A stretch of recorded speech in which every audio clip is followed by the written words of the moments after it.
Hello guys, welcome back to my channel. வீடியோக்குள்ளே போகிறதுக்கு முன்னாடி மறக்காமல் இந்த வீடியோக்கு ஒரு லைக்கை போட்டுருங்க.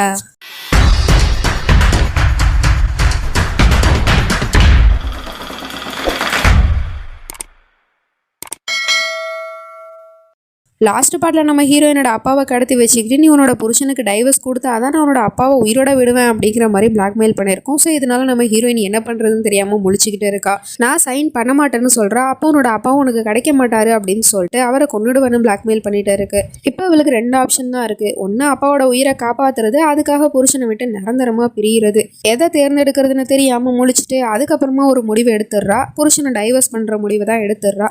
பட் இதை அவள் விரும்பி பண்ணலை. ஒரு பேப்பரில் கையெழுத்து போடுறதுனால எனக்கும் ஆதித்யாவுக்கும் இருக்கிற உறவு ஒன்றும் முடிஞ்சிடாது அப்படின்னு சொல்லிட்டு அதில் சைனை போட்டு கொடுத்தது மட்டும் இல்லாமல் நம்ம ஹீரோ கிட்ட இந்த வார்த்தையை சொல்லியிருக்கவே மாட்டா. ஆனால் இப்போ சொல்கிறா, I love you Aditya, I love you ஆதித்யான்னு சொல்லிட்டு 3 தடவை.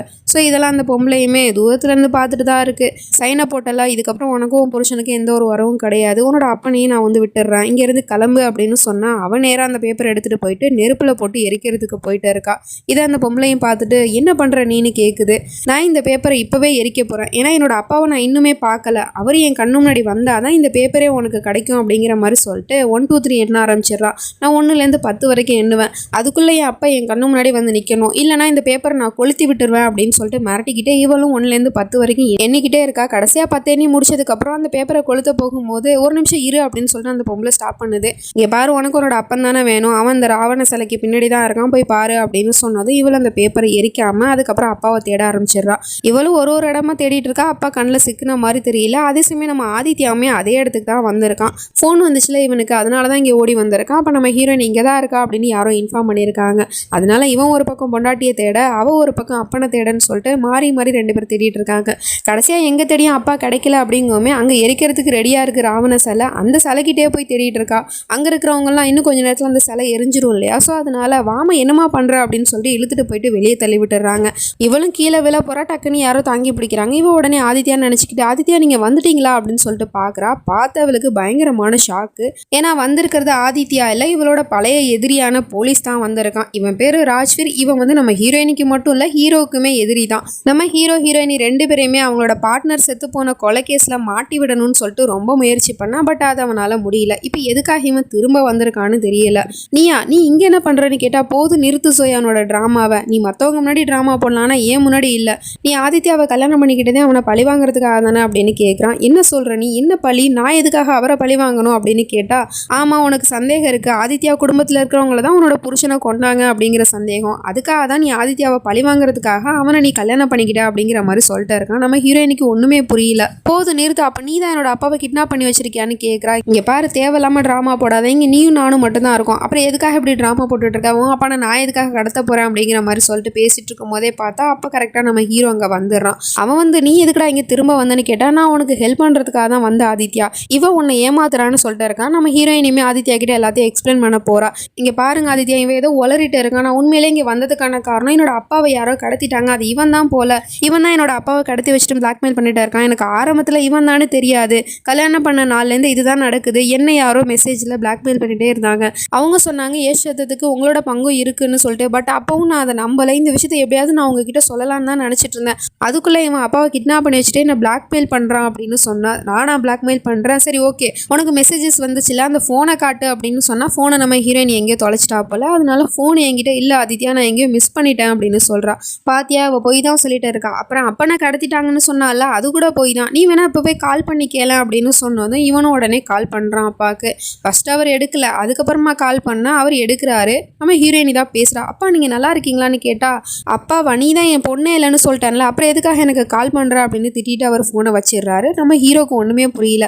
அப்பாவை கடத்திட்டாங்கன்னு சொன்னா, ஆனால் அப்பா அவரோட வீட்டில் தான் இருக்கிறாரு, நல்லா தான் ஃபோன் பேசுகிறாரு. பாத்தியா, இதுவுமே போய் தான். அப்புறம் உன்னை கல்யாணம் பண்ணிக்கிட்டால, அது கூட போய் தான். அவள் உன்னை பழி வாங்குறதுக்காக தான் கல்யாணம் பண்ணிக்கிட்டா, உன் குடும்பத்தில் இருக்கிறவங்க தான் அவளோட புருஷன் சேர்த்ததுக்கு காரணம் அப்படின்னு நினைக்கிறா, அதுக்காக தான் அவள் உன்னை கல்யாணமே பண்ணிக்கிட்டா அப்படின்லாம் சொல்லிட்டு இருக்கா. ஆனால் நம்ம ஹீரோ இதெல்லாம் நம்ப தயாராக இல்லை. நான் தான் அவளுக்கு ஃபஸ்ட்டு ப்ரொப்போஸ் பண்ணேன், அப்புறம் அவளுமே என்னை ரொம்ப காதலிக்கிறா, அதனால தான் நாங்கள் கல்யாணம் பண்ணிக்கிட்டோம் அப்படின்னு சொன்னால், என்ன காதலிக்கிறாளா, அதெல்லாம் சும்மா நடிப்படா, அதெல்லாம் நம்பாத சொல்லாத. இவ உன்னை உண்மையிலே காதலிச்சா உன்கிட்ட ஒரு ஐ லவ் யூ சொல்லியிருப்பாளே, இது வரைக்கும் அவ உன்கிட்ட ஒரு ஐ லவ் யூ சொன்னாலான்னு கேட்டா நம்ம ஹீரோ யோசிச்சு பார்த்தா நம்ம ஹீரோயினி சொல்லலை. இது வரைக்கும் அப்படி சொல்றதுக்கான சந்தர்ப்பமும் நம்ம ஹீரோயினிக்கு அமையலை. ஏன்னா எப்பெல்லாம் நம்ம ஹீரோ கூட நெருக்கமாக இருக்காலோ அப்பெல்லாம் பிளாக்மெயில் பண்ணி மெசேஜஸ் வரும். இதுதான் காரணம். ஆனால் இதை நம்ம ஹீரோ நம்புவானா நம்ப மாட்டானா அப்படிங்கிறது தெரியல. அப்புறம் இன்னொரு விஷயமும் நான் உங்ககிட்ட சொல்கிறேன்.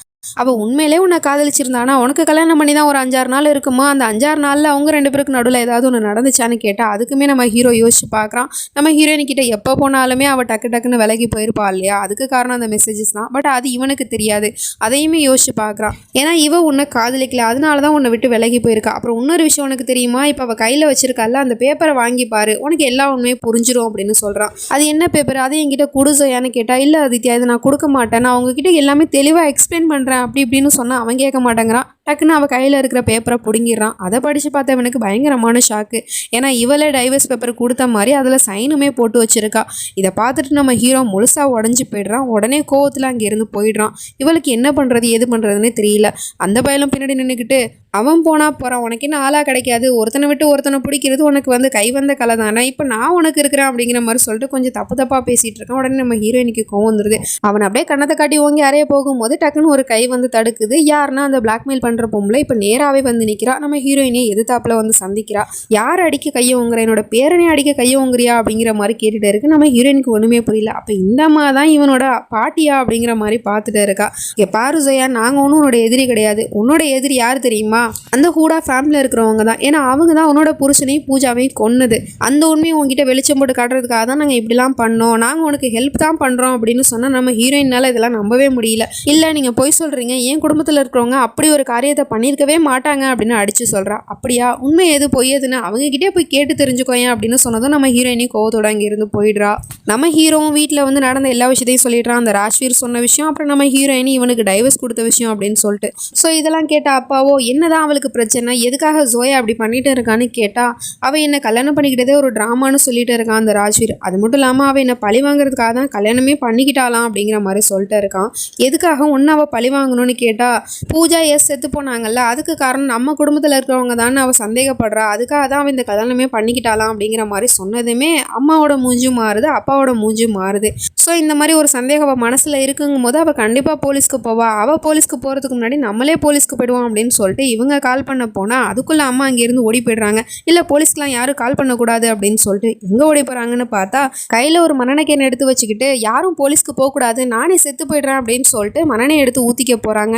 ஏமா நீங்கள் இப்படி பண்ணிட்டு இருக்கீங்கன்னு கேட்டால் ஆமாப்பா, போலீஸ் மொத்த குடும்பத்தோட மானம் போகிறதுக்கு முன்னாடி நானே செத்து போயிடுறேன் அப்படிங்கிற மாதிரி சொல்லிட்டு இருக்காங்க. என்னம்மா சொல்கிறீங்க அப்படின்னு கேட்டால் அப்போ தான் அவங்க ஒரு பல வருஷமாக மறைச்சு வச்சிருந்த உண்மையை சொல்கிறாங்க. அதாவது பூஜா இறந்து போனதுக்கு இவங்கள தான் ஒரு காரணம் அப்படிங்கிற உண்மையை சொல்கிறாங்க. நம்ம ஹீரோக்கு ஒன்றுமே புரியல. ஆமாப்பா, அவங்க இறந்து போனதுக்கு நானும் தான் ஒரு வகையில் காரணம் அப்படின்னு சொல்லிட்டு சொல்ல ஆரம்பிக்கிறாங்க. பூஜா யஷ் கூட அஃபேரில் இருந்த விஷயம் எனக்கு முன்னாடியே தெரியும், இந்த விஷயத்தை பற்றி நான் அவகிட்டே கேட்டேன், அதுக்கு அவளோ இல்லைங்கிற மாதிரி சொல்லி சமாளிச்சிட்டா. பட் அப்போவுமே நான் அவளுக்கு ஒரு வார்னிங் கொடுத்தேன், உன்னால் என் புள்ள மனசு வேதனைப்பட்டுச்சுன்னா அப்புறம் நான் உன்னை சும்மா விட மாட்டேன்னு சொல்லிட்டு மிரட்டவும் செஞ்சேன். அதுக்கப்புறம் அவள் என்ன நினச்சான்னு தெரியல, அந்த யஷ் கூட அவள் ஓடி போக பார்த்துட்டா. நானும் பின்னாடியே அவங்கள ஃபாலோ பண்ணிட்டு போயிட்டு இருந்தேன். அப்போ அவங்களோட கார் ஒரு இடத்துல ஸ்டாப் ஆகி நின்றுடுச்சு. ஆனால் என்னோட காரில் பிரேக் பிடிக்காமல் போயிடுச்சுப்பா, நான் தெரியாமல் அவங்களோட கார் மேலே மோதிட்டேன். அதுக்கப்புறமா தான் அந்த கார் பள்ளத்தாக்கிலே விழுந்துச்சு. அவங்க 2 பேருமே இறந்து போயிட்டாங்க. ஒரு வகையில் நானும் தாப்பா அவங்க இறந்து போனதுக்கு காரணம், என்ன மன்னிச்சிருப்பா, இந்த விஷயத்த உங்ககிட்ட சொல்லாமல் இத்தனை நாளாக ஒரு குற்ற உணர்ச்சியோட தான் வாழ்ந்துட்டு இருந்தேன், இன்னைக்கு இந்த உண்மை உனக்கே தெரிய வந்துருச்சு, என்ன மன்னிச்சிருப்பா அப்படிங்கிற மாதிரி சொல்லிட்டு மன்னிப்பு கேட்டுட்டு இருக்காங்க. ஆனால் நம்ம ஹீரோ அதுக்கு எதுவுமே ரியாக்ஷன் கொடுக்கல. என்னதான் இருந்தாலும் முன்னாள் மனைவி இறந்து போனதுக்கு அம்மாவும் தானே காரணம், அதனால அப்படியே அழுதுகிட்டே நின்றுட்டு இருக்கான். பாருப்பா, அவள் எப்படி இப்போ போலீஸ்க்கு போயிடுவா, அவள் போனா அப்படின்னா இந்த குடும்பத்தோட மான மரியாதை எல்லாமே போயிடும், அதுக்காக நானே செத்து போயிடுறேன் அப்படிங்கிற மாதிரி சொல்லிட்டு திரும்பவும் சாக போகிறாங்க. ஆனால் நம்ம ஹீரோவை அம்மா ஸ்டாப் பண்ணிட்டு இல்லைம்மா நீங்கள் எந்த தப்பும் பண்ணலம்மா, அது ஒரு ஜஸ்ட் ஆக்சிடென்ட் தானம்மா, அதுக்கு நீங்கள் என்னம்மா பண்ணுவீங்க, எதுக்காகம்மா நீங்கள் சாகணும், இத்தனை வருஷமாக இந்த உண்மை யாருக்கும் தெரியாமல் தானே இருந்துச்சு, இதுக்கப்புறமா அது யாருக்கும் தெரிய போகிறது கிடையாது, நீங்கள் கவலைப்படாதீங்க, உங்களுக்கு எதுவும் ஆகாது, நீங்கள் ஜெயிலுக்கும் போக மாட்டீங்க அப்படிங்கிற மாதிரி சொல்லிட்டு அம்மாவை சமாதானப்படுத்திட்டு இருக்கான். அப்போ தான் நம்ம ஹீரோயினுமே கரெக்டாக என்ட்ரி கொடுக்குறா. இவங்க பேசின எல்லாத்தையுமே காதில் வாங்கிட்டா. நம்ம ஹீரோயினுக்கு பயங்கரமான ஷாக்காக இருக்குது. ஏன்னா முன்னாள் கணவன் இறந்து போனதுக்கு இவங்க தான் காரணம் அப்படிங்கிற உண்மை தெரிய வந்துருச்சு. ஆனால் நம்ம ஹீரோயினி அங்கே என்ன சொல்லிட்டு வந்தா அவங்க அப்படி பண்ணியிருக்க மாட்டாங்க அப்படின்னு, இங்கே பார்த்தா அவங்க தான் அந்த காரியத்தை பண்ணியிருக்காங்க அப்படிங்கும்போது இவங்களுக்கு சமக்கம் வருது. அப்போ நீங்கள் தான் யஷையும் பூஜாவையும் கொன்னதானே கேட்டால் அப்பா சமாதானப்படுத்துறாரு. இல்லைம்மா அது ஜஸ்ட் ஒரு ஆக்சிடென்ட் தான், இதில் வந்து அஞ்சனாவோட தப்பு எதுவுமே இல்லை, நீ அவளை தப்பாக நினைக்காத அப்படின்னு சொன்னா. என்ன சொல்லிட்டு இருக்கீங்க, 2 உசுறு பேருக்கு, அதுக்கு காரணம் இவங்க தான், அப்பவும் நீங்கள் அவங்க மேலே தப்பு இல்லைன்னு சொல்ல வரீங்களான்னு கேட்டால் ஆதித்யாவும் வந்து சண்டை போடுறான்.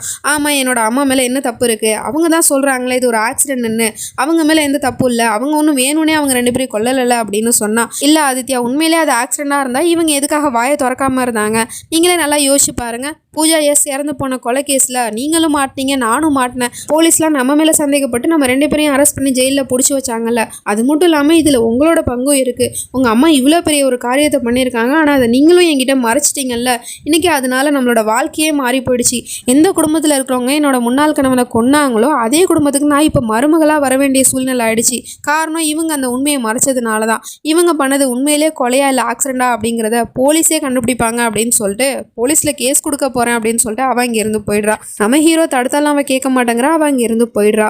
அம்மாவும் புலம்ப ஆரம்பிச்சிடுறாங்க. அவள் போலீஸ்க்கு போக போகிறா. அவள் மட்டும் போலீஸ்கிட்ட போயிட்டு கம்ப்ளைண்ட் கொடுத்துட்டா அப்படின்னா நம்ம குடும்பத்தோட மான மரியாதை எல்லாமே போயிடும். இது எல்லாத்துக்கும் காரணம் நான் தானே, நான் சாக போகிறேன் அப்படிங்கிற மாதிரி சொல்லிட்டு புலம்ப ஆரம்பிச்சிடுறாங்க. உடனே ஆதித்யா தான் அவங்கள ஸ்டாப் பண்ணி, இங்கே பாருங்கம்மா, அது ஜஸ்ட் ஒரு ஆக்சிடென்ட் தான், அதில் உங்கள் தப்பு எதுவுமே இல்லை, உங்களுக்கு எதுவும் ஆகாது, நான் இருக்கேன், வாங்க என் கூட அப்படின்னு சொல்லிட்டு ரூமுக்கு அழைச்சிட்டு போயிட்டு அவங்களோட ட்ரெஸ் எல்லாம் எடுத்து பேக் பண்ணிகிட்டே இருக்கேன். அதுக்கு அப்பாவும் கேட்குறாரு, நீ என்ன பண்ணிட்டு இருக்க ஆதித்யான்னு கேட்டால், அம்மா இங்கே இருக்கிறது சேஃப் இல்லை, எப்படியா இருந்தாலும் அவள் போலீஸில் போய் கேஸ் கொடுக்க ஆரம்பிச்சிருவா, அப்புறம் அவங்க எல்லாம் அம்மாவை அரெஸ்ட் பண்ண வந்துருவாங்க, அம்மாவை அரெஸ்ட் பண்ணிட்டு போக நான் விட மாட்டேன் அப்படிங்கிற மாதிரி சொல்லிட்டு இருக்கான். அதே சமயம் நம்ம ஹீரோயினுமே இப்போ நேராக எங்கே வந்திருக்கானா அந்த போலீஸ்காரன் வீட்டுக்கு தான் வந்திருக்கா. அவங்க சொன்னதான் இப்போ உண்மைங்கிறது வந்து இப்போ ப்ரூவ் ஆயிடுச்சு இல்லையா, ஸோ அதனால இவளுக்கு என்ன பண்ணுறது எது பண்ணுறதுனே தெரியல.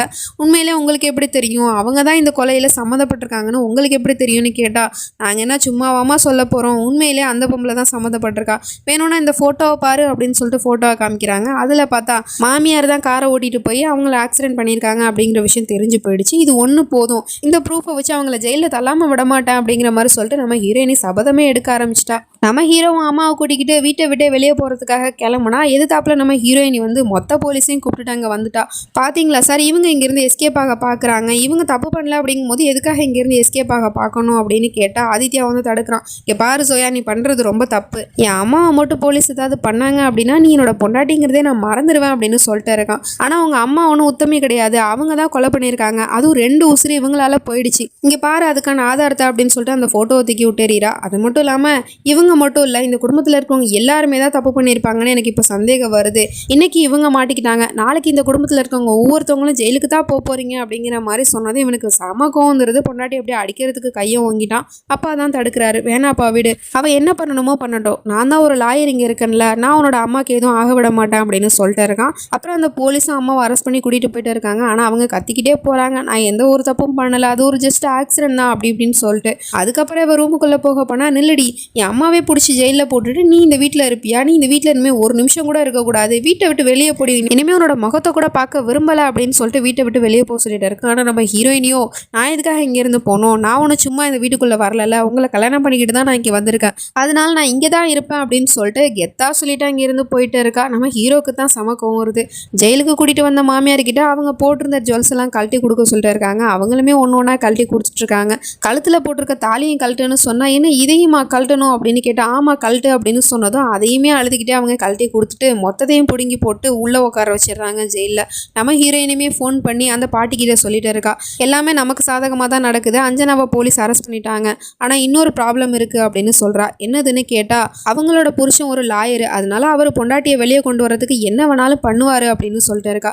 பரவாயில்ல, அவர் என்ன பண்ணணுமோ பண்ணட்டும், நம்மக்கிட்ட தான் ஸ்ட்ராங்கான ஆதாரம் இருக்குல்ல, ஸோ அதனால அவரால் எதுவுமே பண்ண முடியாது, அது மட்டும் இல்லாமல் இப்போ நீ தனியால் இல்லை, உங்க கூட துணையாக நானும் இருக்கேன் அப்படின்னு சொல்லிட்டு இந்த போலீஸ்காரனும் பாட்டியும் எதுக்காக நம்ம ஹீரோயினுக்கு ஹெல்ப் பண்ணுறாங்கன்னு தெரியல. ஒருவேளை ஏதாவது இதுக்கு பின்னாடி சதித்திட்டம் இருக்குமான்னு தெரியல. அது தெரியாமல் நம்ம ஹீரோயின் எதுலையும் மாட்டிக்க போகிறாளான்னு தெரியல. வெயிட் பண்ணி தான் பார்க்கணும். நெக்ஸ்ட் நினச்சி நம்ம அடுத்த பாட்டில் பார்த்து தெரிஞ்சுப்போம். அது வரைக்கும் பை ஃப்ரெண்ட்ஸ்.